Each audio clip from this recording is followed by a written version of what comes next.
नमस्कार, city post के इस खास पेशकश में आपका स्वागत है। मैं हूं श्रीकांत प्रत्युष। हर तरफ पूरे देश भर में कोरोना का आतंक छाया हुआ है। इस बीच राजनीति पर चर्चा करना भी बहुत जरूरी है, लेकिन सबसे बड़ी बात है कि कोरोना का कहर जिस तरह से हर तरफ दिख रहा है, राजनेता बिल्कुल चुपचाप बैठ गए हैं। कई ऐसे नेता हैं जो बिल्कुल अपना मोबाइल ऑफ करके आइसोलेशन में चले गए हैं। तो कोई नेता प्रतिक्रिया देने को तैयार नहीं है। लेकिन इस बीच एक बड़ी खबर आ रही है बिहार के राजनीतिक गलियारे से कि बिहार की राजनीति में अहम स्थान रखने वाले, अहम किरदार निभाने वाले सन ऑफ मलाह मुकेश सहनी, जिन्होंने अपनी पार्टी बना ली है VIP party, Upendra Kushwaha RLSP के सुप्रीमो और जीतन राम मांझी हम पार्टी के सुप्रीमो, ये तीनों नेता आइसोलेटेड फील कर रहे हैं। ये महागठबंधन के घटक दल हैं और महागठबंधन का सबसे बड़ा घटक दल आरजेडी है। आरजेडी की तरफ से बिल्कुल इनको रिस्पांस नहीं मिल रहा है और इसलिए ये बिल्कुल अलग थलग महसूस कर रहे हैं। तो जिस तरह से कोरोना में जरूरी है कि आप आइसोलेशन में चले जाइए, सोशल डिस्टेंसिंग करिए, उसी तरह से बिहार की राजनीति में भी इन नेताओं ने बिल्कुल अपने आप को मीडिया से दूर कर लिया है, अपना मोबाइल स्विच ऑफ कर लिया है और बिल्कुल आइसोलेशन में चले गए हैं। लेकिन इसका मतलब क्या है? दरअसल लोकसभा का चुनाव इन सभी दलों ने मिलकर लड़ा आरजेडी के नेतृत्व में, लेकिन उनको सफलता मिली नहीं। मोदी की लहर में सारे दल उड़ गए। केवल एक सीट पर कांग्रेस पार्टी जीत पाई, बाकी सारी सीटें बीजेपी जेडीयू के खाते में चली गई।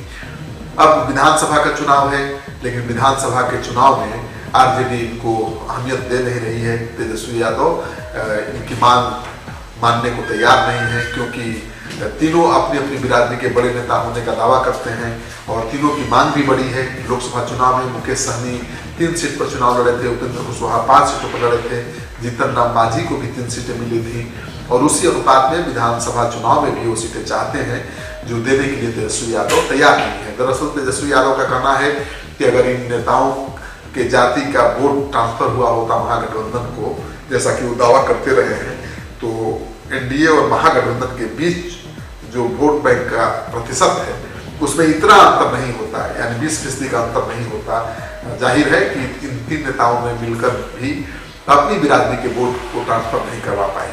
तो यही वजह है कि तेजस्वी यादव को भाव नहीं दे रहे हैं। तीनों नेता लगातार कोशिश कर रहे थे लालू यादव से रांची जाकर मिलने की, लेकिन उनको समय नहीं मिला। कांग्रेस पार्टी को मनाने में जुटे हुए थे कि कांग्रेस पार्टी उनके साथ मिलकर तेजस्वी यादव पर दबाव बनाए, एक अलग मोर्चा बनाए, लेकिन कांग्रेस पार्टी आरजेडी को छोड़कर अलग लड़ने को तैयार नहीं है। और इस वजह से तीनों बिहार के बड़े नेता उपेंद्र कुशवाहा, जीतन राम मांझी और सन ऑफ मलाह के नाम से मशहूर मुकेश सहनी मझधार में फंस गए हैं।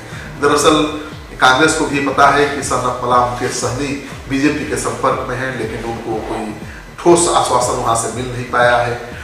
जीतन राम मांझी नीतीश कुमार से मिल चुके हैं और ये संकेत दे चुके हैं कि जिस तरह से उनको महागठबंधन में अहमियत नहीं मिल रही है, वो नीतीश कुमार के साथ हो सकते हैं। सबसे बड़ा सवाल है कि जीतन राम मांझी, मुकेश सहनी तो एनडीए के साथ चले जाएंगे, लेकिन उपेंद्र कुशवाहा का क्या होगा, जो किसी भी कीमत पर नीतीश कुमार के साथ जाने को तैयार नहीं है।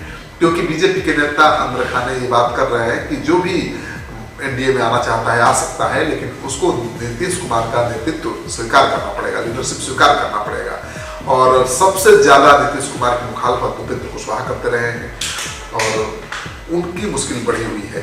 तो मानकर चलिए कि महागठबंधन में सब कुछ ठीक ठाक नहीं है। जीतन राम मांझी ने महागठबंधन के नेता तेजस्वी यादव पर हमला भी बोला और कहा कि पार्टी जो घटक दल है उनके बीच आपस में कोऑर्डिनेशन नहीं है। कोऑर्डिनेशन कमेटी बनाने की मांग लगातार वो कर रहे हैं, लेकिन आरजेडी के नेता ध्यान नहीं दे रहे हैं। तेजस्वी यादव ही चुप कहाँ बैठने वाले थे, उन्होंने जवाब दे दिया कि मांझी के बेटे संतोष मांझी को एमएलसी उनकी पार्टी नहीं बनाया है। उस समय भी कोई कोऑर्डिनेशन कमेटी नहीं थी। तो तेजस्वी यादव तो साफ कर चुके हैं कि घटक दलों के दबाव में वो आने वाले नहीं हैं और न ही कोई कोऑर्डिनेशन कमेटी बनाने वाले हैं, क्योंकि ये तीनों नेता मिलकर तेजस्वी को दबाव में लेने की कोशिश कर रहे थे कांग्रेस की मदद से। लेकिन कांग्रेस पार्टी को भी पता है कि इनके साथ जाने से उसे कुछ ज्यादा लाभ होने वाला नहीं है, क्योंकि नीतीश कुमार अभी एनडीए को छोड़ने वाले नहीं है। ऐसे में कांग्रेस पार्टी आरजेडी के साथ ही चलने में अपना भला समझ रही है और इस वजह से ये तीनों नेता जो कांग्रेस के भरोसे तेजस्वी को दबाव लेने की कोशिश कर रहे थे, बुरे बसते दिख रहे हैं। तो ये आइसोलेशन महसूस कर रहे हैं, बिल्कुल आइसोलेशन में चले गए हैं।